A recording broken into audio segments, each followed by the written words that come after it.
ओम विघ्नेश्वराय नमः। संक्षिप्त नारद पुराण अध्याय 40। पंचशिका राजा जनक को उपदेश। सूत जी कहते हैं, ब्राह्मणों, सनंदन जी का मोक्ष धर्म संबंधी वचन सुनकर तत्वज्ञ नारद जी ने पुनः अध्यात्म विषय के उत्तम बात पूछी। नारद जी बोले, महाभाग, मैंने आपके बताए हुए अध्यात्म और ध्यान विषयक मोक्ष शास्त्र को सुना। यह सब बार बार सुनने पर भी मुझे तृप्ति नहीं हो रही है। अधिक अधिक सुनने की इच्छा बढ़ती जा रही है। सर्वज्ञ मुने, जीव अविद्या के बंधन से जिस प्रकार मुक्त होता है वह उपाय बताइए। साधु पुरुषों ने जिसका आश्रय ले रखा है उसे मोक्ष धर्म का पुनः वर्णन कीजिए। सनंदन जी ने कहा, नारद, इस विषय में विद्वान पुरुष इस प्राचीन इतिहास का उदाहरण दिया करते हैं, जिससे यह ज्ञात होता है कि मिथिला नरेश जनक ने किस प्रकार मोक्ष प्राप्त किया था। यह उस समय की बात है जब मिथिला में जनक वंशी राजा जनदेव का राज्य था। जनदेव सदा ब्रह्म की प्राप्ति कराने वाले धर्मों का ही चिंतन किया करते थे।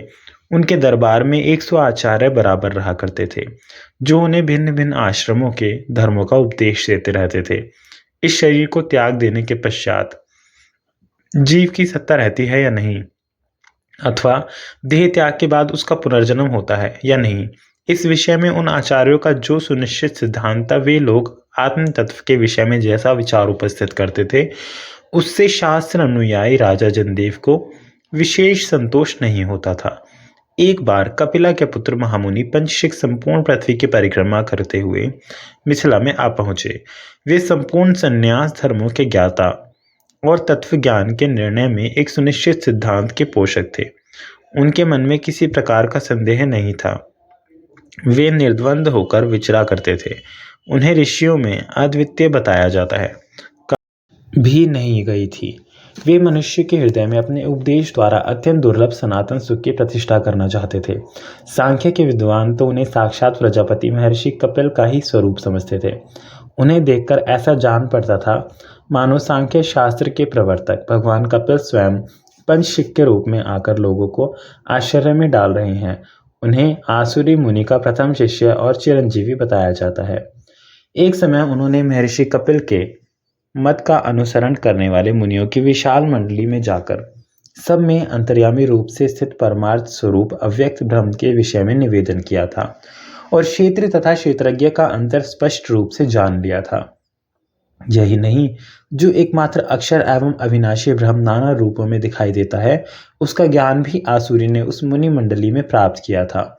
उन्हीं के शिष्य पंचशिक थे, जो देव कोटि के पुरुष होते हुए भी मानवी के दूध से पले थे। कपिला नाम की एक ब्राह्मणी थी, जो पति पुत्र आदि कुटुंब के साथ रहती थी। उसी के पुत्र भाव को प्राप्त होकर वे उसके स्तनों का दूध पीते थे। अतः कपिला का दूध पीने के कारण उनकी कापिलेय संज्ञा हुई। उन्होंने नैष्ठिक ब्रह्म में निष्ठा रखने वाली बुद्धि प्राप्त की थी। कापिलेय की उत्पत्ति के संबंध में यह बात मुझे भगवान ब्रह्मा जी ने बताई थी। उनके कपिला पुत्र कहलाने और सर्वज्ञ होने का यही उत्तम वृतांत है। धर्मज्ञ पंचशिक ने उत्तम ज्ञान प्राप्त किया था। वे राजा जनक को 100 आचार्यों पर समान भाव से अनुरक्त जानकर उनके दरबार में गए। वहां जाकर उन्होंने अपने युक्तियुक्त वचनों से उन सब आचार्यों को मोहित कर दिया। उस समय महाराज जनक कपिलानंदन पंचशिक का ज्ञान देखकर उनके प्रति आकृष्ट हो गए और अपने 100 आचार्यों को छोड़कर उन्हीं के पीछे चलने लगे। तब मुनिवर पंचशिक ने राजा को धर्मानुसार चरणों में पड़ा देख उन्हें योग्य अधिकारी मानकर परम मोक्ष का उपदेश किया, जिसका सांख्य शास्त्र में वर्णन है।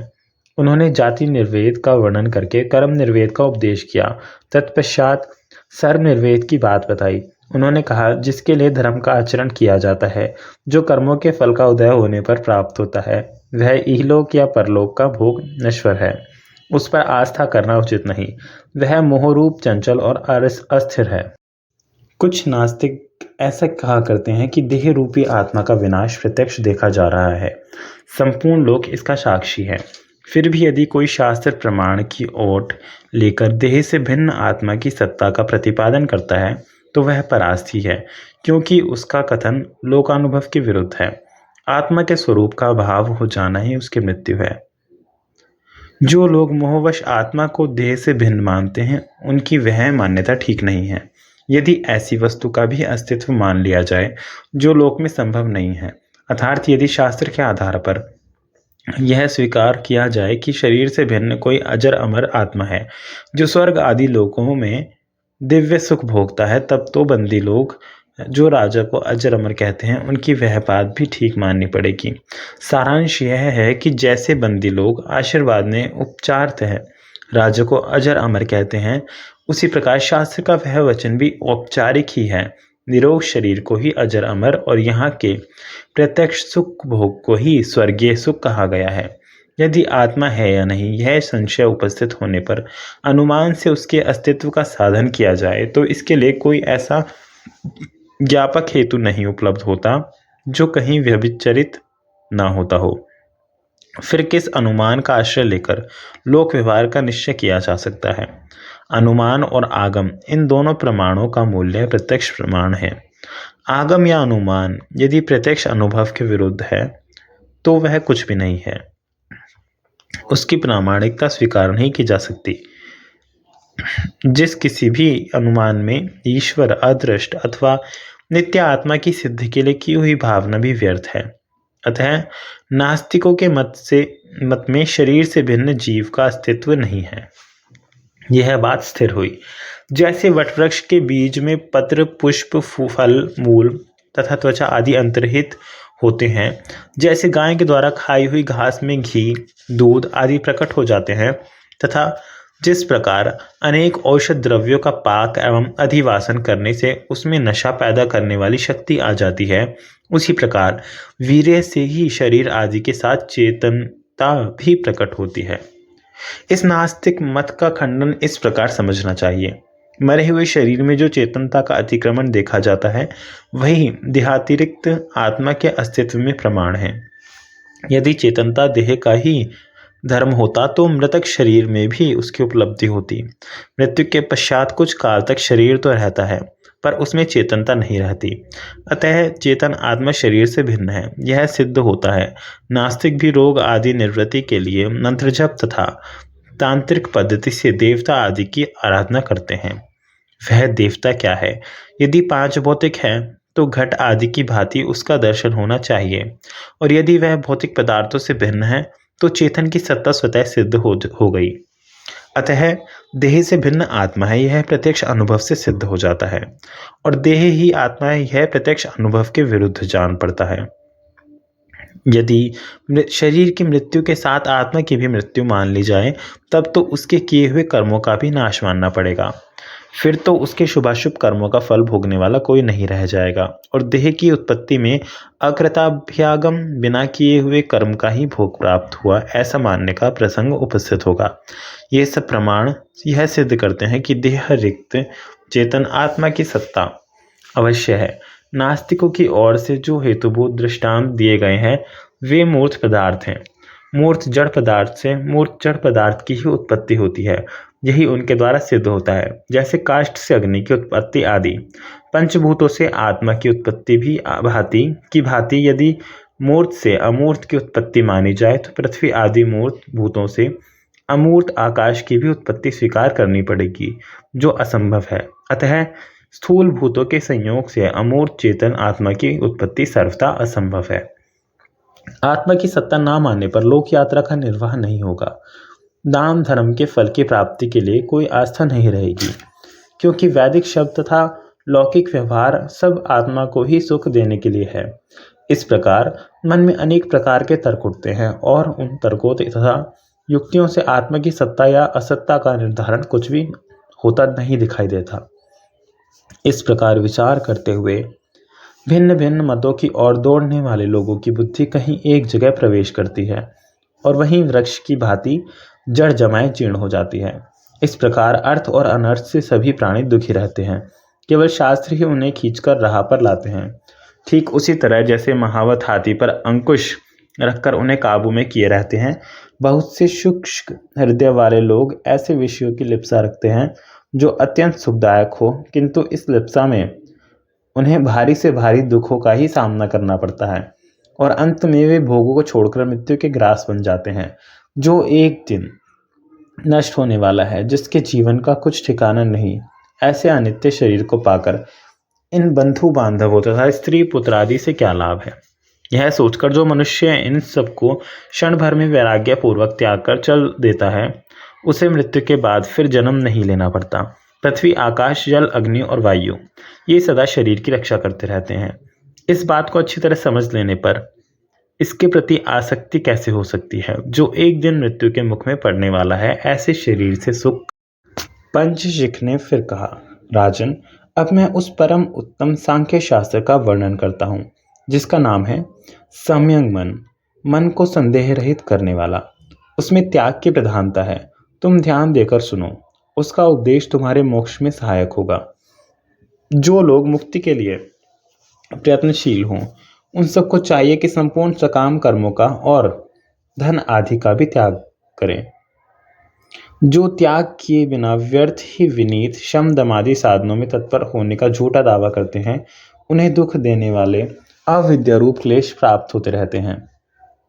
शास्त्र में द्रव्य का त्याग करने के लिए यज्ञ आदि कर्म, भोग का त्याग करने के लिए व्रत, दैहिक सुखों का त्याग करने के लिए तप और सब कुछ त्यागने के लिए योग के अनुष्ठान की आज्ञा दी गई है।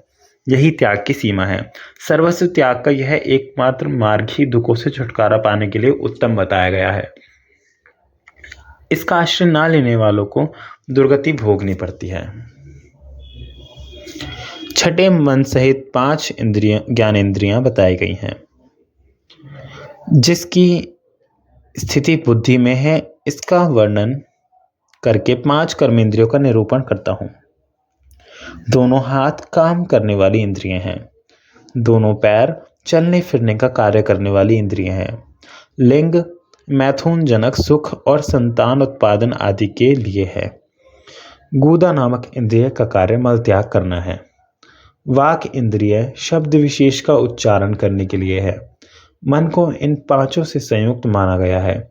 इस प्रकार 5 ज्ञानेंद्रियां, 5 कर्मेंद्रियां और मन, ये सब मिलाकर 11 इंद्रियां हैं। इन सबको मन रूप जानकर बुद्धि के द्वारा शीघ्र इनका त्याग कर देना चाहिए। श्रवण काल में श्रोत्र रूपी इंद्रिय, शब्द रूपी विषय और चित्त रूपी कर्ता, इन 3 का संयोग होता है। इसी प्रकार स्पर्श, रूप, रस तथा गंध के अनुभव काल में भी इंद्रिय, विषय एवं मन का संयोग अपेक्षित है। इस तरह 3-3 के 5 समुदाय हैं। ये सब गुण कहे गए हैं। इनसे शब्दादि विषयों का ग्रहण होता है और इसी के लिए ये कर्ता, कर्म और करण रूपी त्रिविध भाव बारी बारी से उपस्थित होते हैं। इनमें से एक से सात्विक, राजस और तामस इन 3 भेद होते हैं। हर्ष, प्रीति, आनंद, सुख और चित्त की शांति, ये सब भाव बिना किसी कारण के हो या किसी कारणवश हो सात्विक गुण माने गए हैं। असंतोष, संताप, शोक, लोभ तथा क्षमा का भाव, ये किसी कारण से हो या अकारण रजोगुण के चिन्ह हैं। अविवेक, मोह, प्रमाद, स्वप्न और आलस्य, ये किसी तरह भी क्यों ना हो तमोगुण के ही नाना रूप हैं। जो इस मोक्ष विद्या को जानकर सावधानी के साथ आत्म तत्व का अनुसंधान करता है, वह जल से कमल के पत्ते की भांति कर्म के अनिष्ट फल से भी कभी लिप्त नहीं होता। संतानों के प्रति आसक्ति और भिन्न भिन्न देवताओं के लिए सकाम यज्ञों का अनुष्ठान, ये सब मनुष्य के लिए नाना प्रकार के दृढ़ बंधन है। जब वह इन बंधनों से छूटकर दुख सुख की चिंता छोड़ देता है, उस समय सर्वश्रेष्ठ गति मुक्ति प्राप्त कर लेता है। श्रुति के महावाक्यों का विचार और शास्त्र में बताए हुए मंगलमय साधनों का अनुष्ठान करने से मनुष्य जरा तथा मृत्यु के भय से रहित होकर सुख से रहता है। जब पुण्य और पाप का क्षय तथा उनसे मिलने वाला सुख दुख आदि फलों का नाश हो जाता है, उस समय सब वस्तुओं की पुरुष आकाश के समान निर्लेप एवं निर्गुण आत्मा का साक्षात्कार कर लेता है। जो शरीर में आसक्ति ना रखकर उसके प्रति अपनेपन का अभिमान त्याग देता है, वह दुख से छूट जाता है। जैसे वृक्ष के प्रति आसक्ति न रखने वाला पक्षी जल में गिरते हुए वृक्ष को छोड़कर उड़ जाता है, उसी प्रकार जो शरीर की आसक्ति को छोड़ चुका है, वह मुक्त पुरुष सुख और दुख दोनों का त्याग करके उत्तम गति को प्राप्त होता है। आचार्य पंचशिख के बताए हुए इस अमृतमय ज्ञान को सुनकर राजा जनक उसे पूर्ण रूप से विचार करके एक निश्चित सिद्धांत पर पहुंच गए और शोक रहित हो बड़े सुख से रहने लगे। फिर तो उनकी स्थिति ऐसी हो गई कि एक बार मिथिला नगरी को आग से जलती देखकर भूपाल ने स्वयं यह उद्गार प्रकट किया कि इस नगर के जलने से मेरा कुछ भी नहीं जलता। महामुनि नारद जी, इस अध्याय में मोक्ष तत्व का निर्णय किया गया है। जो सदा इसका स्वाध्याय और चिंतन करता रहता है वह दुख शोक से रहित हो कभी किसी प्रकार के उपद्रव का अनुभव नहीं करता, तथा जिस प्रकार राजा जनक पंचशिख के समागम से इस ज्ञान को पाकर मुक्त हो गए थे, उसी प्रकार वह भी मोक्ष प्राप्त करता है। ओम नमः शिवाय।